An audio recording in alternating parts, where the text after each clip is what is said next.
afternoon, everybody. Good to see all of you. Happy Friday.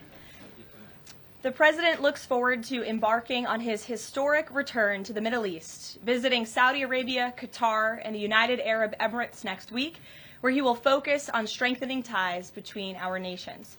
8 years ago, President Trump's first trip was to this same region of the world, where he introduced his bold peace through strength foreign policy strategy. On that trip, the President laid out his goal of eradicating terrorism and extremism in the region, which he successfully accomplished over the course of his administration with the total defeat of ISIS and the historic signing of the Abraham Accords.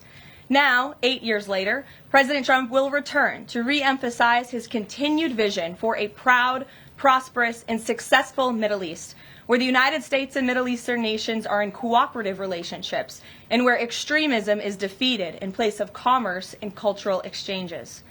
This trip ultimately highlights how we stand on the brink of the golden age for both America and the Middle East, united by a shared vision of stability, opportunity, and mutual respect.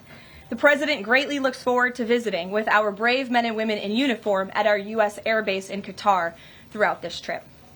Yesterday, President Trump demonstrated the art of the deal and secured a historic trade agreement, despite all of the naysayers who said no deals were coming. That, of course, turned out to be untrue.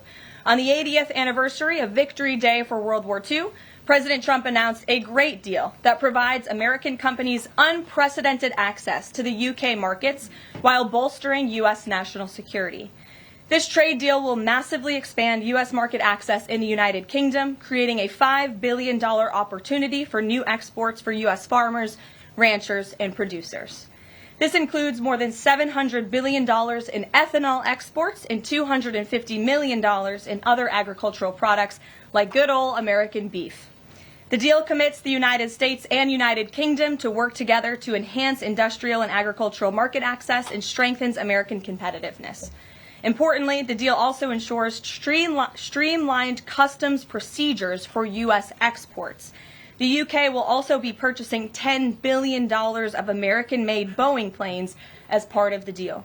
A trade agreement like this between the United States and the United Kingdom was being worked on for many years but continued to prove elusive. But because of President Trump's bold negotiating approach, he got it done. All of this happened because of President Trump's implementation of powerful tariffs to end the era of economic surrender and rebalance America's trading agreements. American workers and companies are the best in the world, and they finally have a president who has their backs, fights for them, and delivers good deals that puts them first. This is just the first of many trade deals to come. Get ready for more historic deals and our country to boom like never before. On that note, Treasury Secretary Scott Bessent and Ambassador Jamieson Greer will meet with the lead representatives on economic matters from the People's Republic of China over the weekend in Switzerland. As President Trump has said, the United States and China have been talking for some time over the course of the administration, and now teams from both countries will meet in person to continue discussions. You can be certain that President Trump and his trade team will ensure we work to achieve the best deal possible for America. In other news, the Trump administration just announced a new incentive for illegal aliens living in the United States to self-deport. Eligible illegal aliens who now use the CBP Home app to self-deport will receive a clear, safe way to leave the United States. Their plane tickets home may be paid for, and they will receive a $1,000 stipend once we have confirmation that they have left our country. This new feature will allow illegal aliens to have a planned departure out of the country and to leave as soon as possible in a dignified way. If illegal aliens make the right decision here and submit their intent to depart through the CBP Home app and pass extensive vetting, they will be temporarily deprioritized for ICE detention and enforcement action before their scheduled departure. And leaving voluntarily in this matter may improve their legal immigration options in the future. This initiative will also save massive amounts of money for American taxpayers. Voluntary departures are much more cost-effective than traditional removals. By deploying the CBP Home app in this new way, President Trump is aiming to reduce the need for costly arrests, detentions, and court proceedings. Currently, the average cost of traditional removal is more than $17,000 per illegal alien. Our projections estimate that the use of the CBP Home app will massively reduce that financial burden by approximately 70%, so taxpayer dollars can be redirected and our brave immigration law enforcement officers can focus on removing the most violent illegal aliens hiding in our communities. Finally, it was announced this morning that First Lady Melania Trump secured a $25 million investment in President Trump's budget to provide housing and support for youth transitioning out of foster care. And in recognition of the 7th anniversary of Mrs. Trump's Be Best initiative, the U.S. Department of Housing and Urban Development allocated funds toward the agency Foster Youth to Independence program. Yesterday, Mrs. Trump hosted a special celebration of military mothers with the president, bringing together 150 military moms from around the country to recognize their service, not just in their home, but for our country. For those of you who were there at the events yesterday like I did, I have no doubt you will join me in recognizing how truly special those moments were. So let's get to questions. Here in our new media seat today is Andrew Egger, the White House correspondent for The Bulwark. The Bulwark is a new media company launched in 2019 with hundreds of thousands of readers on Substack and more than 1 million subscribers on YouTube. Andrew, please kick us off. Thanks for being here. Yeah, thank you for having me, Caroline. The president posted another ad this week for his Trump meme coin. The group that's running that coin is encouraging people to buy in order to win a dinner this month with the president. Why is the president planning to attend a dinner for the top investors in this coin? Look, the president is abiding by all conflict of interest laws. The president has been incredibly transparent with his own personal financial obligations throughout the years. The president is a successful businessman, and I think, frankly, it's one of the many reasons that people reelected him back to this office. There are at least some people who are buying this coin who seem to view it as an opportunity to influence the president's views. There was a logistics company this week that said they would buy $20 million in the coin in order to advocate for free trade between the U.S. and Mexico. If buyers are buying for that reason, are they wasting their money? Look, I can assure you the president acts with only the interests of the American public in mind, putting our country first and doing what's best for our country, full stop. That's his intention, and that's what he's focused on. Kristen, good to see you here today. Welcome back. Thank you. Glad to be back. So on those China talks, what does President Trump expect to come out of those talks? And is he going to be disappointed if his team can't secure a deal? Well, look, the president is very confident in his Secretary of Treasury, Scott Bessent, and, of course, Ambassador Jamieson Greer, who has played an instrumental role in all of these trade negotiations as well. I think yesterday's success, the announcement of a trade deal with the United Kingdom, is a great first step. Again, many said in this room it couldn't be done. Now we are moving forward with many other countries. We're talking to dozens of our trading partners around the world. But, of course, China is a major country, a major player in this space. And the president has said, and he's right, that China needs the United States of America. They need our markets. They need our consumer base. And Secretary Bessent knows that he's going to Switzerland this weekend with the full support and confidence and trust of the president here at home. Jack? Thanks very much, Caroline. Two questions. First, can you give us an update on U.S. efforts to mediate or have an impact on the conflict between India and Pakistan? Sure, I absolutely can. This is something that the Secretary of State and, of course, now our National Security Advisor as well, Marco Rubio, has been very much involved in. The president has expressed he wants to see this de-escalate as quickly as possible. He understands these are two countries that have been at odds with one another for decades, long before President Trump was here in the Oval Office. However, he has good relationships with the leaders of both countries, and the Secretary of State, Marco Rubio, I spoke to him just yesterday. He has been in constant communication with the leaders of both countries trying to bring this conflict to an end. Just one other question. Yesterday, we saw the news of the new Pope. Before Pope Leo became Pope Leo, there were some critical comments that he made about President Trump and about Vice President Vance on his then X account. Does the White House have any reaction to those comments? The president made his reaction to Pope Leo's announcement yesterday very clear. He is very proud to have an American Pope. I think it was a surprise to everyone. I saw the news media was surprised to report on that yesterday, but it's a great thing for the United States of America and for the world, and we are praying for him. Thanks, Caroline. The president has been pretty firm on keeping these 145% tariffs in place on Chinese imports. Today, via Truth Social, he said that he'd be possibly open to lowering those to 80%. Why the change, and how did the president land on 80? The president still remains with his position that he is not going to unilaterally bring down tariffs on China. We need to see concessions from them as well. And again, that's part of the reason that Secretary Bessent is going to talk to his Chinese counterparts this weekend to start those discussions in person. As for the 80% number, that was a number the president threw out there, and we'll see what happens this weekend. And always in the effort of transparency, I'm sure you'll hear directly from the Treasury Secretary or the president after those negotiations conclude. Jackie. Thank you, Caroline. Why did the White House announce this deal with the UK before all of the details were finished? That's not true, actually. I saw the fact sheet. I saw the deal as well before the president brought all of you in the Oval Office in the effort of transparency. You had the president and the prime minister on the phone talking to all of you directly about how this was a great deal, a phenomenal deal, and discussions will continue. But as I spoke to our Ambassador Greer yesterday, this is how trade deals work. You set an initial agreement, you set the framework, you set up the deal, and then of course, T's have to be crossed and I's have to be dotted, but this deal is a good deal, and the numbers are determined, and all of the market access that I just discussed will remain. Does that mean that the 10% baseline is going to still be there at the end when all of the other details are ironed out? The president is committed to the 10% baseline tariff, not just for the United Kingdom, but for his trade negotiations with all other countries as well. Permanently, even after the deals are done, like that is going to remain. The president is determined to continue with that 10% baseline tariff. I just spoke to him about it earlier. Stephen. Thank you, Caroline. I'd like to ask about New York and about a personnel matter. On New York, the mayor, Eric Adams, is here today. Could you tell us anything more about the visit, who initiated it, what they're talking about? And also, is there any comment from the White House on the air traffic control issues in Newark? All I will say on Mayor Eric Adams is that he requested a meeting with the president, and the president was willing to take it. If the president wishes to discuss his private meeting afterwards, I will let him do that himself. Yes, I'm glad you asked about the FAA. There was a glitch in the system this morning, especially at Newark Airport. As you all know, I spoke to the Department of Transportation. That glitch was caused by the same telecoms and software issues that were raised last week. Everything went back online after the brief outage, and there was no operational impact. DOT and the FAA are working to address this technical issue tonight to prevent further outages, as well as install new fiber from Newark Airport to Philadelphia. And the goal is to have the totality of this work done by the end of the summer.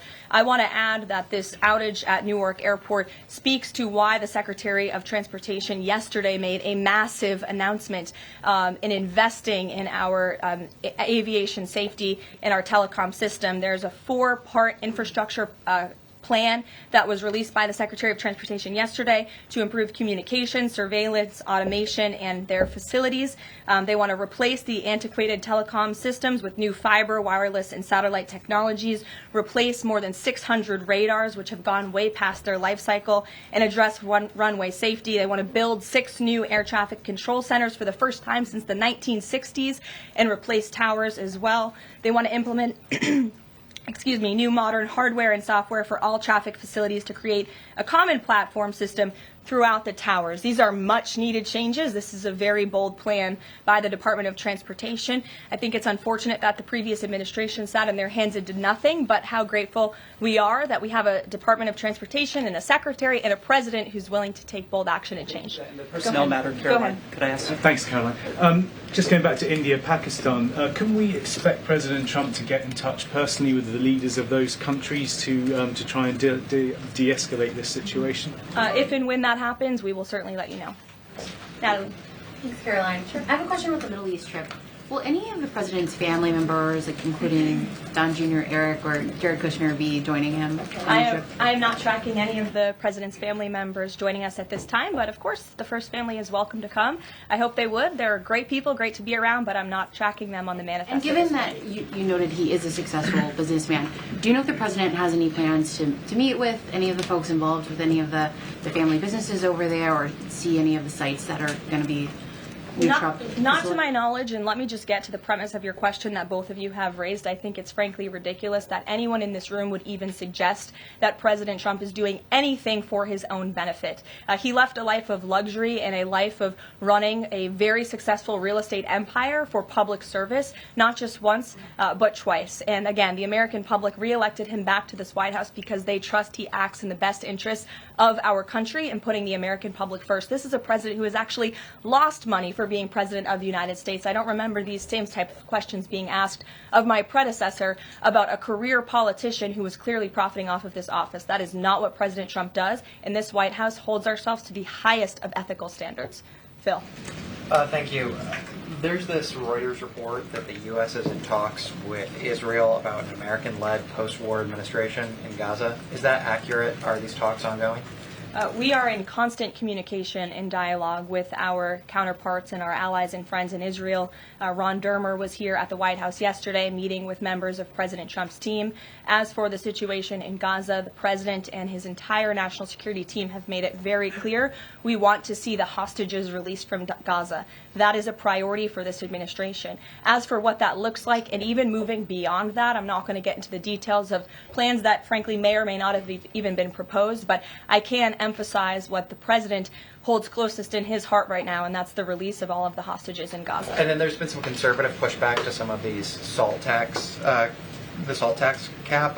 For instance, Majority Leader Steve Scalise said that bringing back the state and local tax deduction would essentially mean, quote, 45 states are subsidizing 5 states that have very high taxes imposed by leftist governors.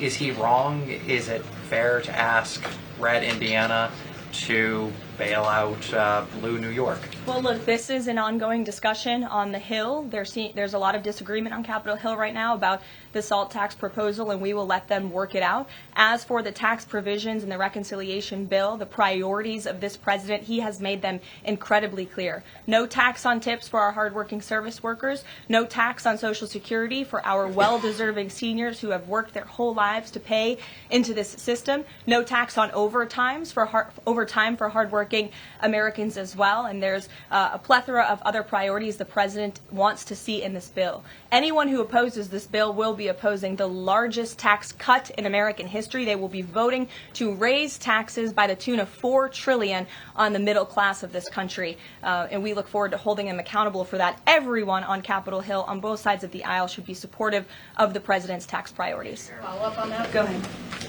Sure. Go ahead, and then I'll go to your follow-up. Thanks, Caroline. I want to follow up on the Truth Social post. So the president's saying 80% tariffs could come down. Just an announcement would be enough to lower those tariffs? Is that what he's looking for from the Chinese concessions? That's not what the president said. He said that an 80% number may sound good to him, but again, he's in constant contact with our Secretary of Treasury, who will be leading these negotiations this weekend. And historically, the Chinese have made the meeting itself a win.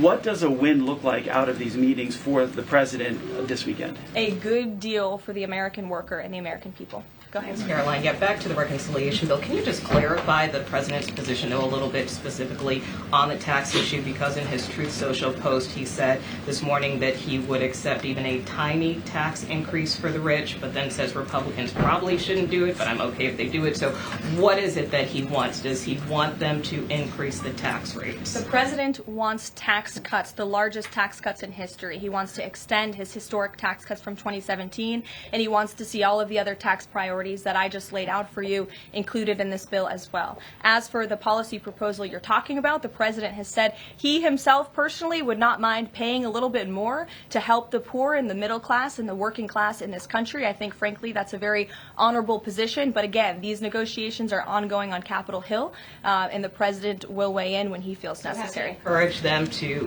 have a higher bracket for top earners? The president has made his personal position on this matter clear. Michael.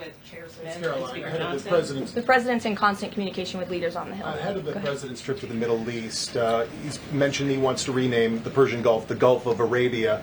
Iran is now saying that doing so will bring the wrath of all Iranians. Can you talk about the support that the Gulf of Arabia has in the region and why this is important to the president? Well, first of all, the president has said he hasn't made a determination yet. That was in the news that you guys all asked him about it, and he said he wasn't quite sure. So he hasn't made a definitive decision on that yet. And secondly, Caroline, the president has shown support for South African refugees that are coming to the United States next week. Can you talk about what these refugees are fleeing and why this is a priority for the administration? Well, the president has actually signed an executive order on that matter. My office can get it back to you, Michael. But this group in South Africa has faced racial persecution. In fact, the government there has vowed to take away their farmland that they own. And so the president has talked significantly about this. As for further details on refugee claims and asylum claims, I would defer you to the State Department. Can I follow up on that? Go ahead. No, in front of you. Thanks, Sure. Thanks, Caroline. Does the administration have any response to the news today that a federal judge has ordered the immediate release of Ramesa Ozturk from detention, and particularly his comments that the government submitted no evidence other than an op-ed that Ozturk wrote last year? I will have to check in with the Department of Homeland Security on that particular case, but I think our overall feeling, we've made quite clear that lower-level judges should not be dictating the foreign policy of the United States, and we absolutely believe that the President and the Department of Homeland Security are well within their legal rights to deport illegal immigrants. As for visa revocations, the Secretary of State has the right to do that as well. It is a privilege, not a right, to come to this country on a visa. But I'll check in on the specific case. My office will get you details. Sure. Caroline, yesterday the administration appears to have started dismantling the Consumer Product Safety Commission. This is the federal agency, an independent one that does recalls and is responsible for product safety. Does the administration not believe that it's important, to keep toys and cribs? I mean, you're a young mom, off of the product of the market. It's a federal agency within which branch? It's the executive branch. Who's the head of the executive branch? The President of the United States. Created by Congress. He has the right to fire people within the executive branch. It's a pretty simple answer. Francesca. Thanks. One foreign policy one and then a domestic policy thing, if I could. As far as the president's trip goes next week, is he planning to meet with the FIFA president in either Saudi Arabia or Qatar? And if so, could you give us some more details about that? The president has quite a few meetings with many people when he is there. We can certainly check at the itinerary and let you know if the FIFA president will be there next week. Frankly, I'm not quite sure, but we can certainly get you an answer. As you know, the president attended a FIFA task force meeting at the White House this week. And on the domestic front, could you explain why the FEMA administrator was removed from his position this week? Look, this is a personnel matter in regards to the Department of Homeland Security, but my understanding is that this individual testified saying something that was contrary to what the president believes and the goals of this administration in regards to FEMA policy. And so, of course, we want to make sure that people in every position are advancing the administration's goals. But as for specifics, I'd defer you to the Department of Homeland Security. We leave it up to our great cabinet secretaries when it comes to personnel matters. Sure, in the back. Thank you. Aid hasn't gone into Gaza in 10 weeks. Israel says that this is a policy to pressure Hamas in the negotiations, in the ceasefire negotiations.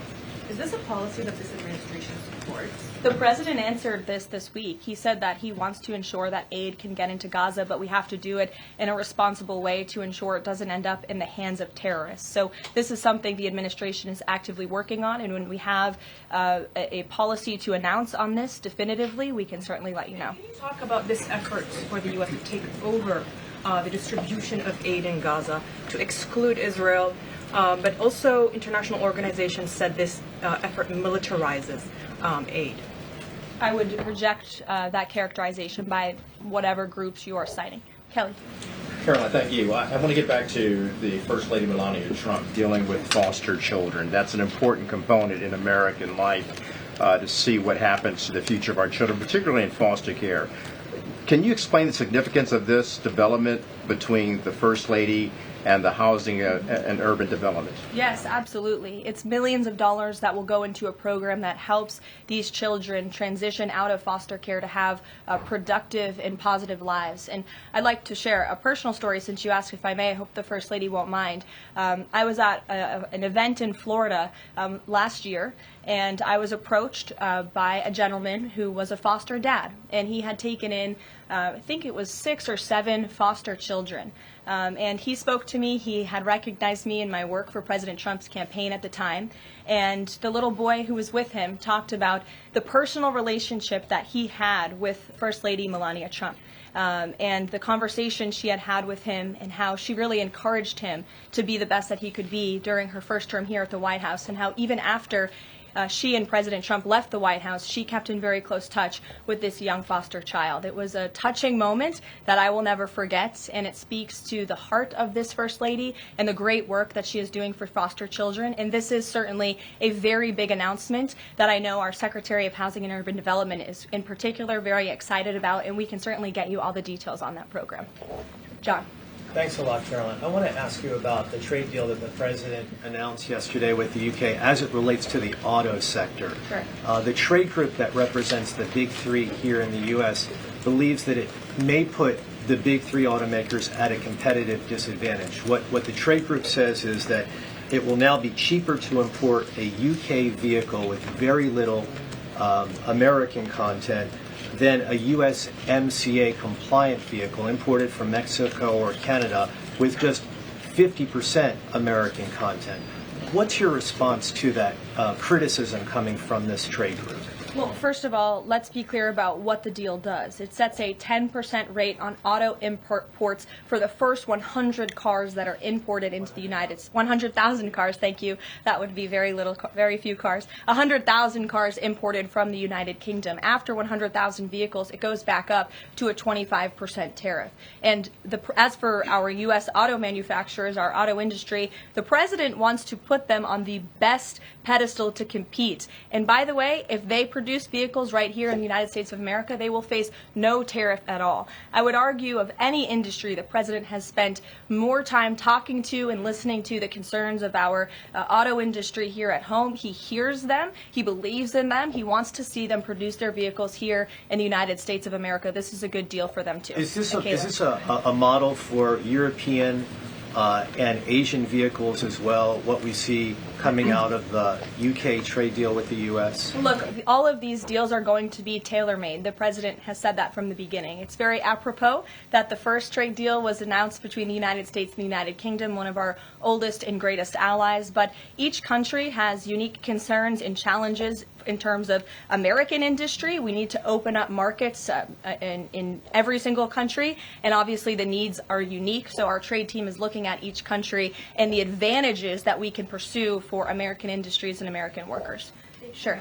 Happy early Mother's Day. Oh, thank you. The president said yesterday that he would be speaking with Zelensky shortly. Did that call happen yesterday, or do we expect that to happen in the near term? The call happened yesterday. President Zelensky called the president to tell him that the critical minerals deal had passed the parliament in Ukraine. I talked to the president about that call. He said it was very good and productive, and of course the critical minerals deal is great for Ukraine, but also of course for the United States of America and our taxpayers here.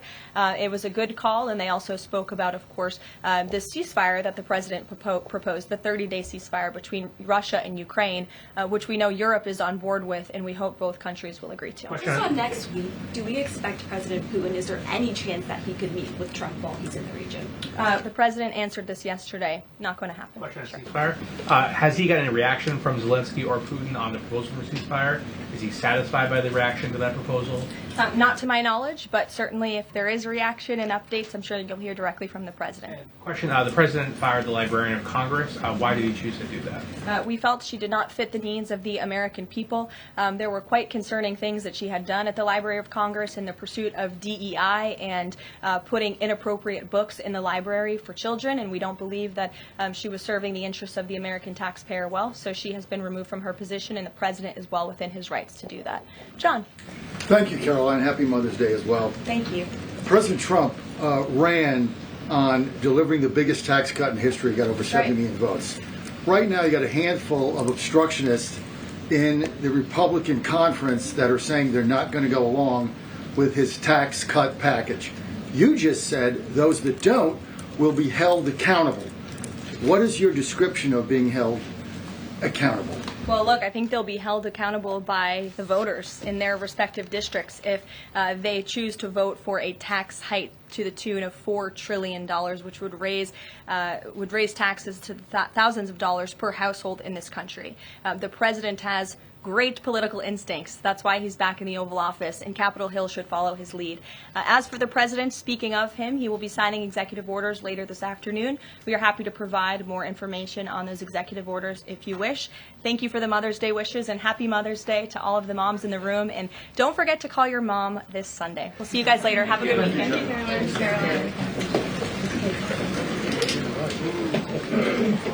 Caroline.